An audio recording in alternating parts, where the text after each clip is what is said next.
Yəni insan nə qədər çox Rəbbini zikr edərsə, onun dili, qəlbi, əməlləri Rəbbinin zikri ilə məşğul olarsa, belə olan halda da onun qapıları daha möhkəm olar və şeytanın o qapına yaxınlaşması da şeytana çətinləşir. Bu barədə Uca Allah Maidə surəsinin 89-cu 90-cı ayələrində buyurur ki: "Ya eyyuhellezine amenu innamal xamru vel meysir vel ansabu vel azlamu rijsun min ameliş şeytan." Ey iman gətirənlər, həqiqətən içki, qumar, dikinə qoyulmuş bütlər, faloxları şeytan əməlindən olub nəcisdir.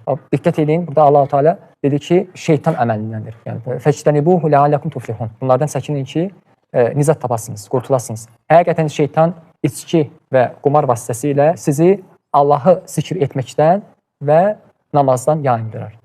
Gördünüz, fikir ediniz. Yəni içki və qumar vasitəsilə nədən yayındırar? Zikr etməkdən və namaz qılmaqdan. Deməli, bunun əksi də nədir? Yəni insan zikr etməklə, namaz qılmaqla zaten ən böyük zikr, yəni namazdır. Bu şeylərlə yəni insan şeytanın tələsindən özünü qorumuş olar.